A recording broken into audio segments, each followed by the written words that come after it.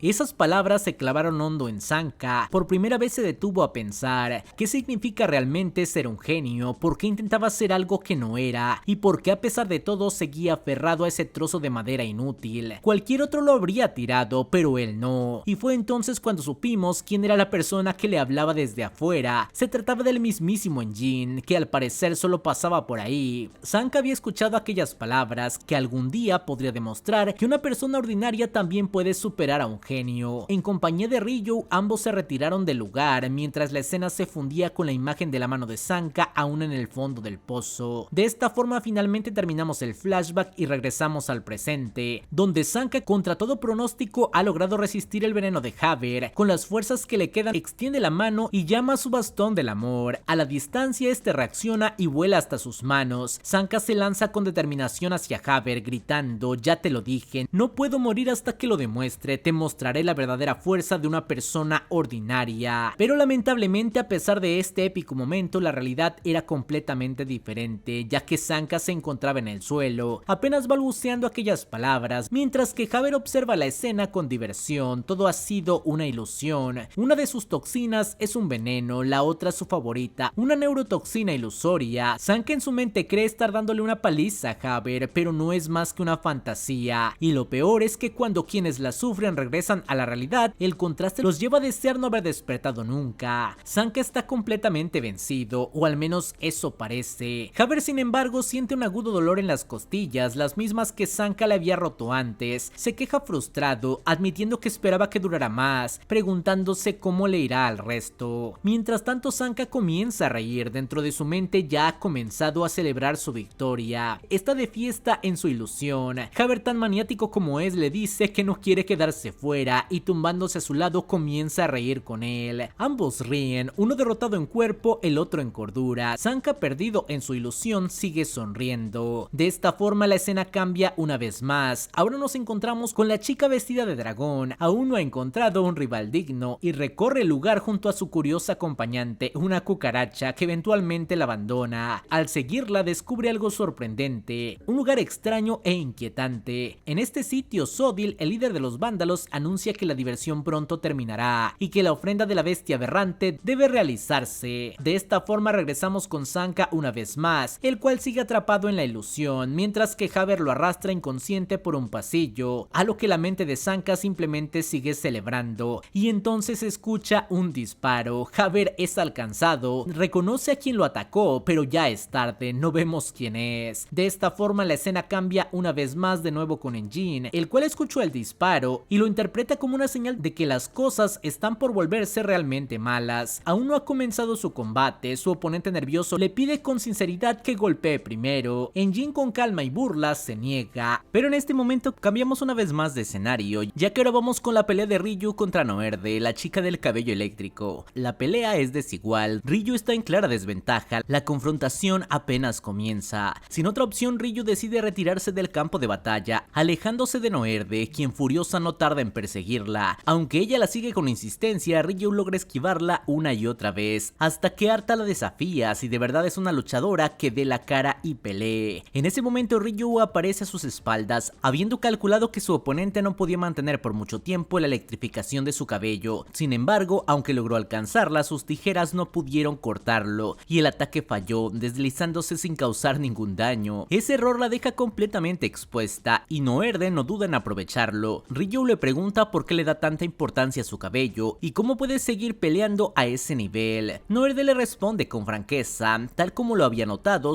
solo puede mantener su cabello electrificado por 1 o 2 minutos, aún así se considera del tipo luchadora, capaz de compensar sus debilidades con pura fuerza. Ryu, curiosa por sus habilidades, le pregunta si pertenece a alguna tribu, a lo que Noerde asiente. Formo parte de la tribu del sur llamada Sileia, compuesta solo por mujeres guerreras. Ryu admite que nunca ha oído hablar de ellas, y Noerde revela el motivo: fueron exterminadas hace tiempo. A pesar de cargar un enorme objeto, su estilo de combate sigue siendo ágil y certero, desactiva sus tijeras y las guarda, explicando que en realidad no pesan nada y que como Ryu también prefiere pelear sola. Aunque ha dado una pelea feroz, Ryu termina en desventaja. Al mirar a su alrededor pregunta si alguien podría escucharlas. Noerde le responde que no, nadie las escuchará y ninguna podrá escapar, pues todas eran ofrendas de la bestia aberrante. Sin embargo, en ese instante nota que Ryu le apunta con una pistola. Sorprendida, Noerde no puede creer que una simple limpiadora lleve algo así. Ryu se acerca lentamente, le apunta al rostro y le dice con voz firme que Enjin le prohibió volver a matar, y aunque no quiera hacerlo ya no le quedaban opciones. De todas formas, tampoco pensaba usar las tijeras, pues había prometido no volver a mancharlas de sangre. Le revela que la pistola no es un Jinkies, sino un regalo de despedida de su antiguo trabajo. Con ello Noerde comprende una verdad inesperada: Ryu fue alguna vez una asesina a sueldo. De esta forma Ryu se inclina un poco más y le susurra que eso será su pequeño secreto. Aunque no puede moverse, no le ha disparado a ninguna zona vital, así que no morirá, pero necesita saber si sabe dónde están los demás. Noerde, aún en shock, pensaba que los limpiadores eran gente decente, pero ahora ve que entre ellos también hay ratas sucias. Ryu se aleja dejando atrás a su oponente y en su mente regresa a una misión anterior, a aquel momento en el que conocieron a Amo, y como esta hablaba de su interés por Ludo. Deberíamos haberla olvidado por completo, piensa mientras se deshace de su chaqueta y sus medias. De esta forma volvemos una vez más al presente, donde se revela que Ryu fue quien disparó a Haber, no una, sino varias veces, hasta que finalmente cae al suelo. Aún así Ryu se le acerca y lo observa detenidamente, piensa que es un tipo duro porque no cree que esté muerto, y en efecto Haber sigue con vida, resistiendo. A un lado se encuentra Sanka, que ya ha salido de su ilusión y ahora solo sufre luchando contra el veneno. Gracias a que Ryu llegó a tiempo logró mantenerse a salvo, entonces ella toma a Sanka y decide que deben curarlo cuanto antes, y la escena cambia una vez más. Ahora nos encontramos con el jefe y Ludo, que observa cómo la niña de los portales aparece. De inmediato le informa a Sodil que casi todos sus hombres han sido derrotados. Él, sorprendido, admite que no esperaba tanto poder por parte de los limpiadores y dice que es momento de retirarse. La niña abre otro portal y esta vez arrastra a Ludo, por lo que junto a Sodil aparecen ahora en un nuevo lugar. Ludo se queja, molesto por ser lanzado de un lado a otro, y exige saber qué pasó con los demás. Amenaza con golpearlos si no obtiene respuesta, pero Sodil le repite la misma pregunta que al inicio: ¿se unirá a él para destruir el cielo? A lo que Ludo no sabe qué responder, no tiene una respuesta clara, pero sí sabe algo con certeza: odia a las personas como él. En ese instante descubrimos que se encuentra en el mismo sitio donde está escondida la chica con el traje de dragón. Sodil saca las botas de Amo y las une a su núcleo. Al instante varios tentáculos emergen y la sujetan. Explica que esas botas pertenecen a la colección del vigilante. Hace tiempo intentó replicarlas, pero fracasó. Aún así, en el proceso creó algo nuevo: las bestias aberrantes que los limpiadores ya han enfrentado. Así revela que ahora se encuentran dentro de una gigantesca criatura. Ludo, confundido, pregunta qué significa todo eso de la colección del vigilante, y si su abrigo y las botas de Amo realmente forman parte de ella. También recuerda que Lecto tenía unos guantes que parecían similares, e incluso un libro. De esta forma Sodil le comenta que es extraño que haya podido usar los guantes, porque están cargados de una energía tan intensa que quienes lo lo terminan usando pierden la cordura. Esto deja a Ludo inquieto, temeroso del verdadero poder que porta. Le revela que cada objeto de esa colección fue usado por una sola persona. ¿Qué clase de vida tuvo alguien capaz de soportar ese poder sin enloquecer? Así Sodil dice que eso no importa. Lo que verdaderamente le interesa es imaginar qué pasaría si alguien pudiera usar cada pieza de la colección al mismo tiempo. Por eso necesita experimentar. Cuenta que hace tiempo creó un Jinky. Aunque falló al intentar replicar la colección, ese intento no fue en vano. Usaron ese experimento como núcleo, lo alimentaron con otros Jinkys y así formaron el corazón de la bestia aberrante en la que están ahora. Tal como lo ha dicho, cruzarán la barrera junto con esa criatura colosal y entonces se decidirá quién vivirá y quién no, ya que incluso una tormenta de basuras se aproxima. Sin embargo, todas esas palabras fueron escuchadas por la chica con el traje de dragón, quien al descubrir que está dentro de una bestia aberrante se emociona por completo. Con una sonrisa brillante pregunta si están bromeando, mientras los demás apenas notan su presencia. Llena de entusiasmo comenta que está feliz de poder pelear contra un monstruo gigante. En ese momento en otros lugares comienzan los temblores. Engin es el primero en notarlos y sin haber iniciado aún su combate decide darle la espalda a su adversario. Comenta que buscará a sus amigos pues siente que solo está perdiendo el tiempo. Antes de marcharse le dice al chico que no puede pelear con nadie mientras no encuentre a los suyos y una salida, dejando claro que él no es capaz de luchar por su propia cuenta. El otro chico, algo molesto, responde con una risa y le dice que encontrar a sus amigos es fácil, solo deben usar sus Jinkies para golpear las paredes ya que están dentro de una bestia aberrante. Esta revelación impacta a Engin, quien por primera vez comprende en dónde está realmente. El chico nervioso parece arrepentirse de haber hablado de más, pero el temblor no ocurre solo ahí. En otro lugar, Dia y Brod también lo sienten. Cansados de las preguntas, el tipo que estaba reuniendo información les dice que es muy pronto para esto y que tenía mucho por preguntar, aunque termina confesándoles que están dentro de una bestia aberrante, algo que deberían haber notado si de verdad son limpiadores. Sin dudarlo, Dia golpea el suelo activando su Jinky, porque sí, ellos son limpiadores, su trabajo es acabar con bestias aberrantes. De esta forma Dia y Brod reaccionan al instante, por lo que Central y Tela se activan, es decir los Jinkys de ambos. El tipo intenta detenerlos diciendo que la criatura está creciendo y que no deberían lanzar su poder sin pensar, pero Brod aclara que el trabajo de Dia es absorber energía y mientras más daño recibe la bestia, más energía absorbe, volviéndose cada vez más fuerte. Brod comprende que los limpiadores nunca retroceden ante una bestia aberrante. Si esta va a crecer y avanzar, él mismo se encargará de detenerla con sus propias manos. Pero antes de que el combate inicie formalmente, un temblor más fuerte sacude todo el lugar, la bestia aberrante está despegando y el caos aumenta. Aunque Dia y Brod se separan, él usa su Jinky para traerlo de vuelta. El enemigo no se detiene, su misión es impedir que escapen y llevarse un extra. Justo entonces un vehículo aparece de la nada y los golpea a los tres. Todos terminan dentro del mismo, cayendo sin control. Van directo a un impacto que podría matarlos si no logran detenerse a tiempo. En ese momento el vándalo rápidamente utiliza su Jinky de brazos para desviar el vehículo, por lo que logran ver una alcantarilla y gracias a Tela consiguen meter el auto en ella. Para su sorpresa, ahí se encuentra Engin, que sin perder el tiempo apunta su Jinky al vándalo. Resulta que el oponente de Engin lo había estado persiguiendo, pues nunca llegaron a iniciar su combate. Él mismo se muestra apenado por no haber sido útil y revela que al enterarse de que estaban dentro de una bestia aberrante, Engin usó su Jinky para atravesarla entera hasta encontrar al resto. Aprovechando el momento, Brod le dice a Engin que deben darse prisa, la bestia aberrante se dirige directo a la frontera y si cruzan la frontera morirán. Mientras tanto, Engin menciona que ese era el objetivo de Ludo. En medio de su reflexión, los comunicadores finalmente vuelven a funcionar y Semiu le pregunta qué ha sucedido desde que la comunicación se cortó. Engin le explica rápidamente todo, la bestia aberrante, la situación actual, a lo que Semiu con fastidio responde que son unos inútiles. Si estaban dentro de una bestia aberrante simplemente debieron haberla limpiado. Además no han conseguido contactar con Ryo ni Sanka. Engin sin perder el tiempo dice que tiene una idea, puede sacarlos a todos de ahí. Les revela que su nombre Engin proviene de la lengua antigua y significa el que conecta, por lo que él será el emblema que los una, y agrega con una sonrisa que los paraguas son fáciles de encontrar. Ante esto, Semiu le encomienda la tarea mientras informa que los refuerzos ya van en camino, gracias a que el jefe logró extraer información de un informante. De esta forma volvemos con Ludo y Sodil, a lo que Sodil comenta que su bestia aberrante ya está tomando vuelo y que solo debe ajustar ligeramente la dirección para cruzar la frontera. Observamos entonces conoces el corazón palpitante de la criatura, Sodil le dice a Ludo que preferiría ofrecerlo como sacrificio, pues guarda demasiada información sobre el cielo. Le propone unirse a él, asegurando que será el primero en regresar al cielo y completar su venganza, cerrando así una historia dolorosa. Afirma que los limpiadores no pueden hacer nada real por él, solo matan bestias una y otra vez, sin fin, sin propósito, y que si quieren avanzar deben deshacerse de la basura. Estas palabras hacen que Ludo mire sus guantes con determinación y diga que les puso un nombre: R3, reciclar, reutilizar y reducir. Es según él el nombre perfecto para su Jinky. Aunque no sabe cómo cumplirá su objetivo, hay algo que sí tiene claro después de escucharlo: él tiene algo que Sodil no: amigos. Esas palabras retan directamente a Sodil. A lo lejos sus compañeros comienzan a acercarse a él. Ludo finalmente declara su objetivo: vengarse, vivir una vida mejor y divertirse junto a sus amigos. Sodil lo sostiene en el aire, activando su Jinky de la serie vigilante, y le dice que está envenenado por la hipocresía y la codicia. Hace una predicción: la próxima sensación que experimentarás será el arrepentimiento, porque un alma que escarba entre la basura tarde o temprano quiere volver al inicio. Pero Ludo lo encara diciendo: tienes envidia, yo tengo amigos, tú no. Sodil se acerca más intimidante y le lanza una pregunta: sigues hablando de tus amigos, pero ¿dónde están ahora? Justo en ese momento una voz irrumpe diciendo: aquí estamos. Por lo que ahora regresamos al pasado, apenas unos minutos antes, justo después de que Enjin dijera que los uniría a todos. Activó su Jinky al máximo y atravesó el cuerpo de la bestia aberrante. Uno de los presentes se sorprende: Enjin había determinado la ubicación de cada uno. Le pregunta si tiene algún aparato para rastrear, pero Brod responde que no, que simplemente la intuición de Enjin casi siempre acierta. Así llegó Enjin al lugar, pero no solo eso, al atravesar a la bestia también creó un camino para los demás limpiadores, quienes empiezan a llegar, e incluso Ryu y Zanka aparecen, y tal como lo predijo, Ludo mira a Sodil y le dice: parece que mis amigos siguen vivos. Ahora tanto los limpiadores como el núcleo de la bestia aberrante están reunidos. El experimento de Sodil ha concluido y él mismo lo confirma diciendo: sí, ha terminado, porque pronto la bestia aberrante volará hacia la frontera. Mientras tanto observamos como Enjin lanza una mirada ligeramente sospechosa a Ryu, quien algo a la defensiva asegura que no ha matado a nadie. A su lado, Zanka comienza lentamente a salir de su estado de trance. En ese momento Sodil declara que ha llegado la hora de iniciar la fase final. El cruce de la frontera es inminente, por lo que el tiempo se convierte en un factor crítico. Rápidamente Ludo se adelanta a Sodil y se dirige directamente al núcleo con la intención de destruirlo. Armado con una pistola de clavos, la transforma con su Jinky mediante su habilidad, disparando una ráfaga directa hacia el núcleo. Sin embargo, justo antes del impacto, una mano emerge y bloquea los proyectiles. Se trata de uno de los vándalos, aquel con brazos protésicos, quien ha llegado al sitio con la misión de proteger el núcleo. Desde ahora será él quien imponga el ritmo del combate. Tanto Ryu como Enjin intentan flanquearlo desde los costados, pero el vándalo bloquea sus ataques con precisión utilizando un brazo para cada uno. Simultáneamente, Dia y Brod buscan atacar desde otras direcciones, sin embargo son interceptados con la misma facilidad. Ludo, intentando reposicionarse, comprende que la única opción es incrementar el número de disparos, aunque estos también son neutralizados. La situación revela que este Giver posee una versatilidad y capacidad defensiva sobresalientes, cubriendo cada ángulo de acceso al núcleo. Mientras tanto, la usuaria de los portales observa a otra integrante de los vándalos, la chica del cabello electrificado, quien permanece oculta. Aparentemente es el momento indicado para intervenir. La escena se convierte en una carrera contra el tiempo. Ludo, frustrado, se pregunta qué debe hacer para alcanzar el núcleo, mientras el enemigo bloquea sistemáticamente cada intento. Incluso el ataque perforante de Enjin es desviado con una sola mano. Todos los limpiadores, incluidos Zanka, son contenidos sin que puedan generar una apertura. Se plantea que quizá podrían tener una oportunidad si la usuaria del traje de dragón, actualmente inconsciente, despertara. Ante este panorama, Sodil decide retirarse del lugar, afirmando que no habrá inconvenientes con Bundus a cargo. Abre un nuevo portal y se marcha. Ludo, una vez más rechazado, se cuestiona cuánto tiempo falta para que la bestia aberrante cruce la frontera, pues ni siquiera Enjin ha logrado superar la defensa de Bundus. Sin embargo, en ese momento Ludo observa sus guantes, recordando que le fueron heredados por Lecto. Decide canalizar todas sus emociones en su arma, potenciando por segunda vez su pistola de clavos. No conforme, la fortalece aún más, transformándola en un verdadero cañón.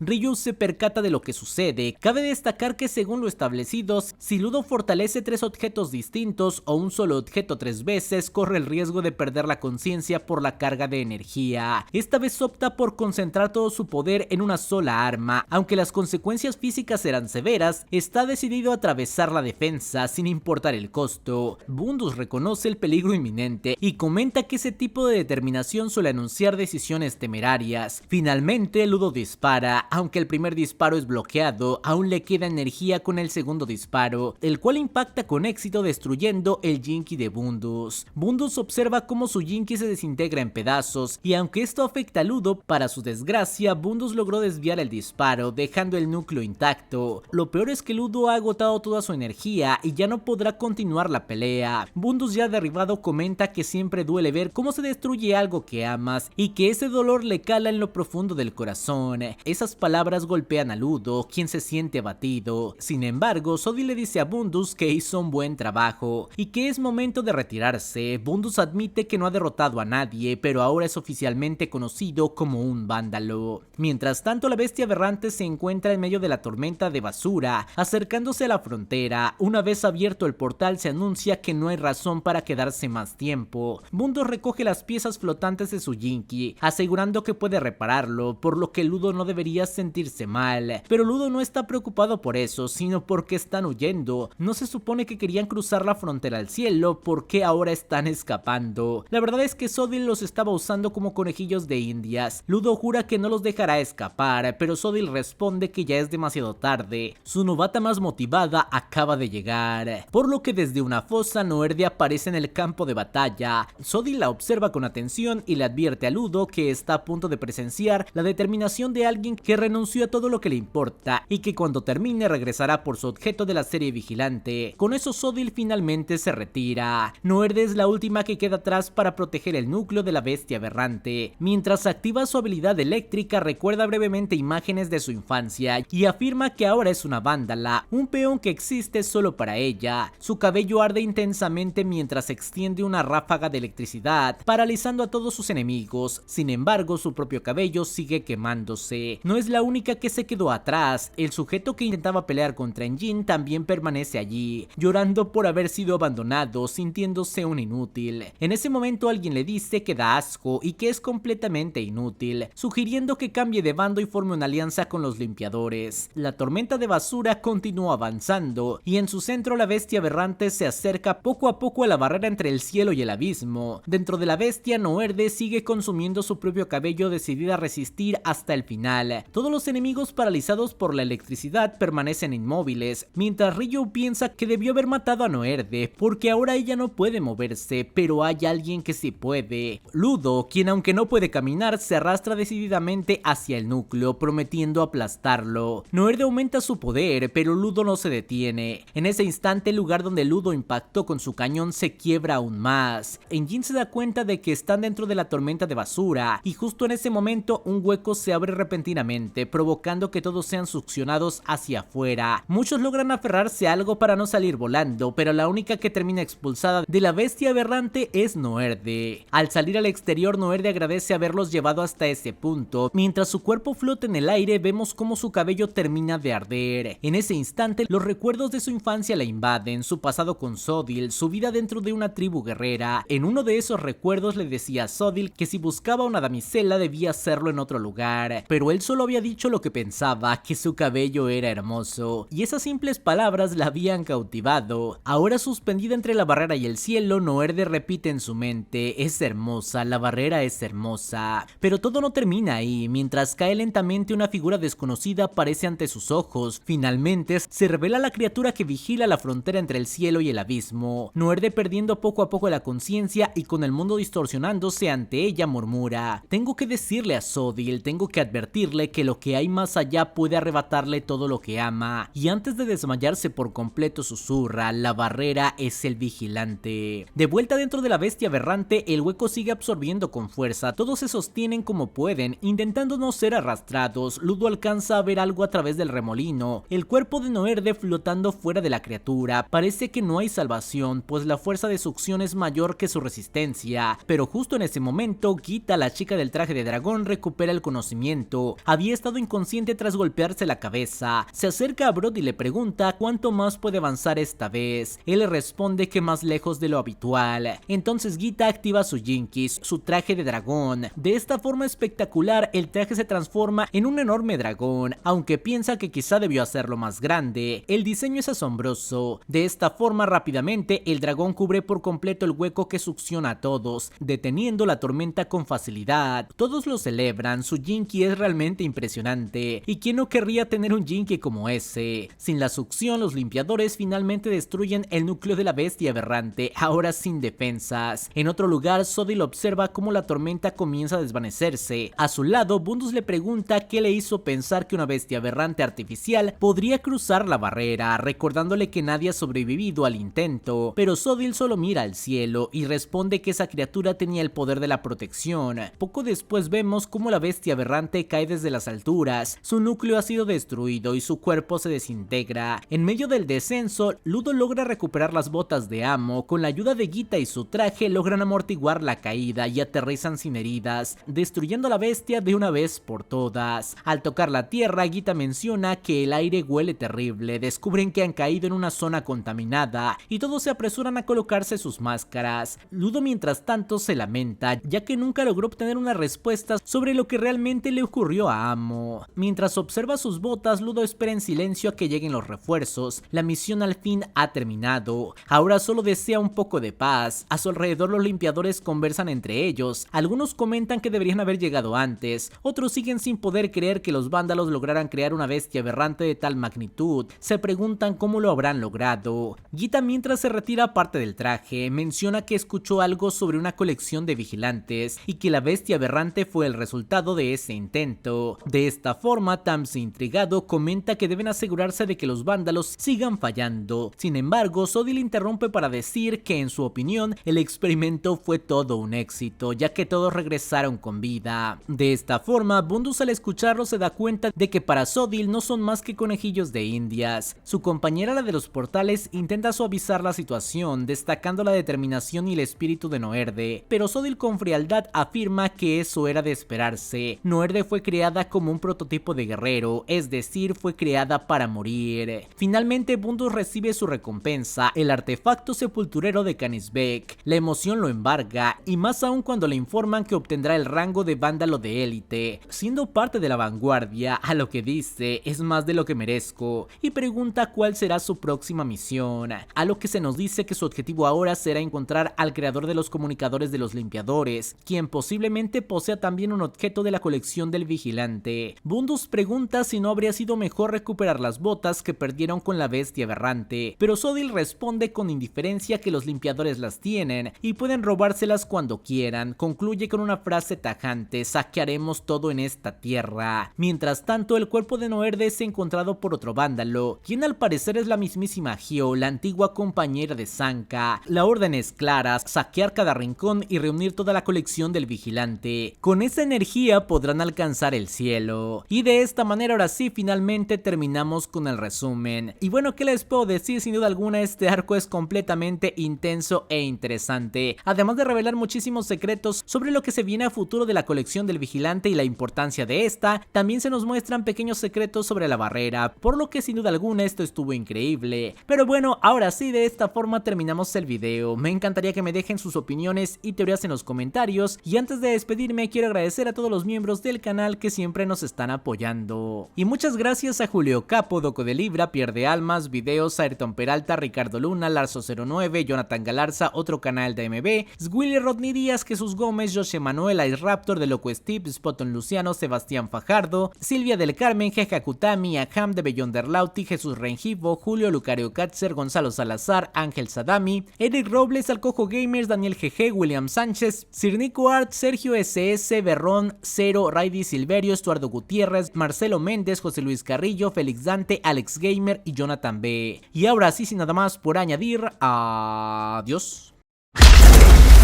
お前らを人間を